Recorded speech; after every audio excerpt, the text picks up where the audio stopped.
Welcome to Rapid Fire Crypto Rundown. Today we're diving into what could shape the crypto world in 2025. Okay.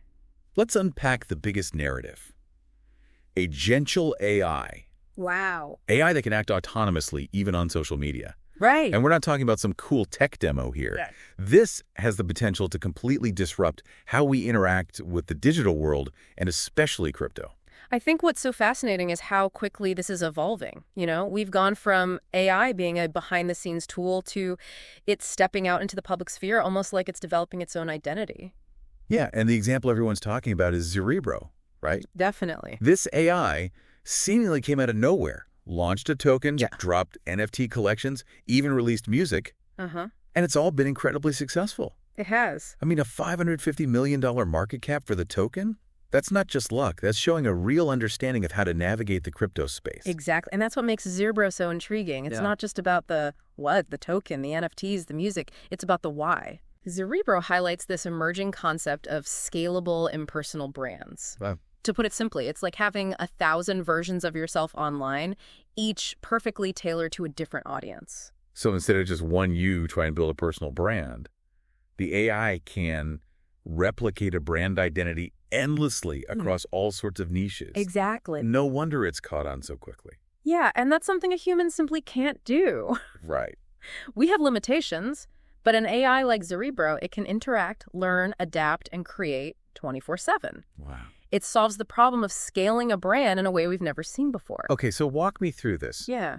How was Cerebro actually created? Okay. Feels like it just appeared overnight. Well, it's the result of some very clever engineering. Yeah. Apparently, Cerebro was trained on an incredibly diverse range of text files, internal chats, Reddit threads, 4chan, even piles of Gen Z slang. Wow. It's like they threw everything into the mix to give it a very specific, almost human-like personality. So it's not just spitting out generic responses. No. It's got a voice, a style that people respond to. Oh, precisely. And here's the kicker. Yeah. Every single interaction Cerebro has online further trains the AI. It's a constant feedback loop, constantly evolving and becoming more sophisticated. Wow. It's almost like watching a digital brain grow in real time. That's both amazing and kind of terrifying, to be honest. Yeah. But I have to ask if this is possible. Is it something anyone can do?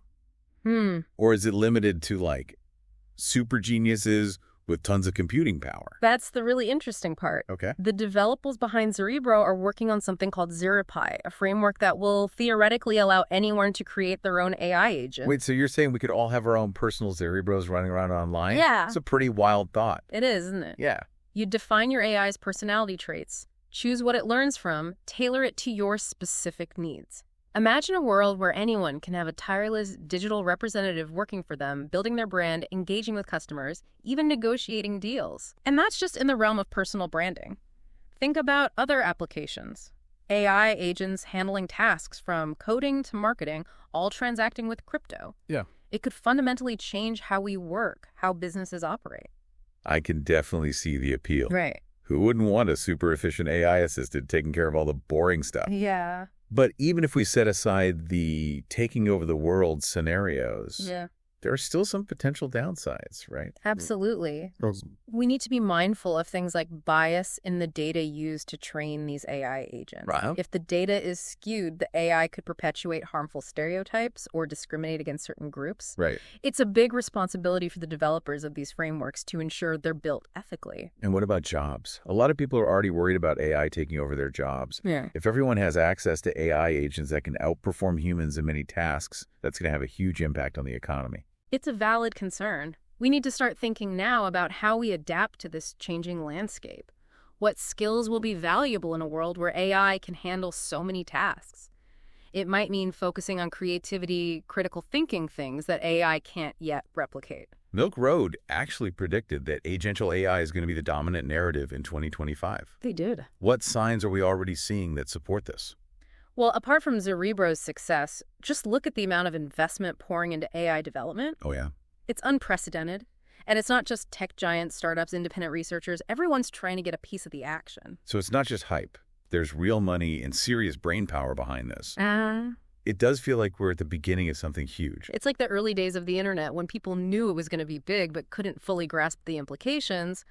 We're witnessing the birth of a new technological era. But unlike the internet, which started out pretty open and decentralized, AI development seems to be happening mostly within companies. Doesn't that create the risk of a few powerful players controlling this technology? That's a crucial point. We need to ensure that access to agential AI isn't limited to a select few. Projects like ZeroPi, which aim to be open source, are a step in the right direction. It's about democratizing this technology, putting the power in the hands of the people. Because if we don't, it's easy to imagine a future where these powerful AI agents are primarily used to benefit corporations or governments rather than individuals. Exactly. And that's why it's so important to have these conversations, to raise awareness about the potential benefits and risks of agential AI. We need to be shaping this technology together as a society, not just leaving it to corporations or governments to decide our future. So going back to Cerebro, what was it about its creation that made it so successful? Was it just the clever training data, or was there something more to it? I think one key factor was the focus on personality. Okay. They didn't just want to create a super intelligent AI. They wanted to create an AI that felt relatable, that people could connect with on an emotional level. It's almost like they were creating a character rather than just a program. That's a great way to put it. And it's a crucial insight into the future of agential AI. It's not just about cold calculating machines.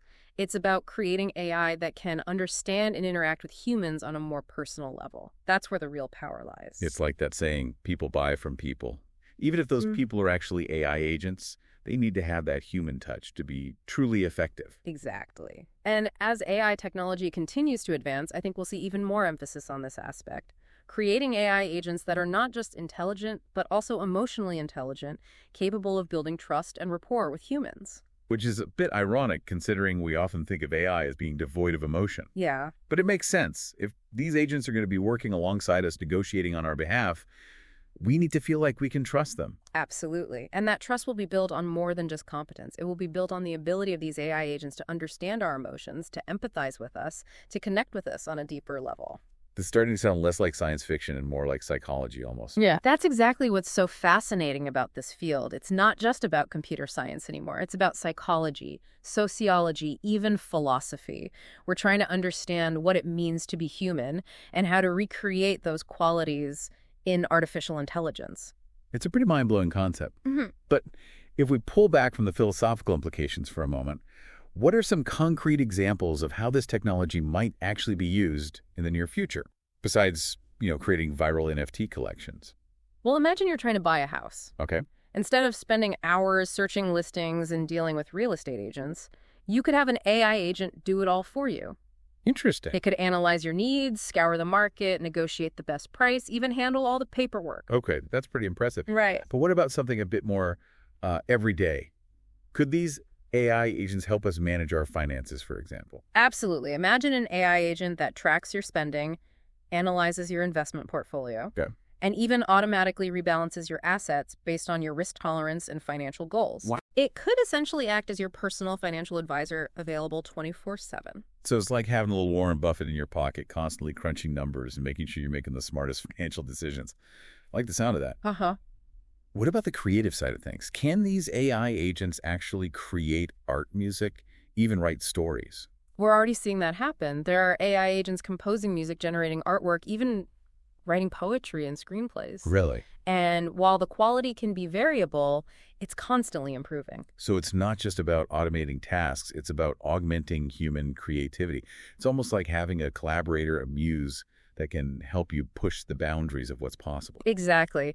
And I think that's where the real magic of agential AI lies. It's not about replacing humans. It's about empowering us, giving us tools to achieve things we never thought possible. This whole conversation has been incredibly eye-opening. It's clear that agential AI is a powerful technology with the potential to transform the world in profound ways. Absolutely. And it's moving faster than most people realize. The next few years are going to be absolutely crucial in shaping how this technology develops and how it's integrated into our lives. So what are your final thoughts on this? And what should our listeners be thinking about as we move forward into this new era of agential AI? I think the most important thing is to be aware, to stay informed about the developments in this field. Read about it, talk about it, even experiment with it if you have the opportunity. Yeah. The more we understand about agential AI, the better equipped we'll be to navigate its challenges and harness its potential. It's like any new technology, I guess. Yeah. It comes with both risks and opportunities. Yeah. It's up to us to make sure we're using it wisely. Exactly. And I think the key to doing that is to approach it with a sense of curiosity, with a willingness to learn and adapt. This is a technology that's going to change everything, and we need to be ready for it. Great advice. This has been an amazing deep dive into agential AI. Thanks for sharing your insights. And for our listeners, if you want to stay ahead of the curve on all things crypto, including agential AI, be sure to subscribe to Milk Road for your daily dose of crypto wisdom. Link in the description.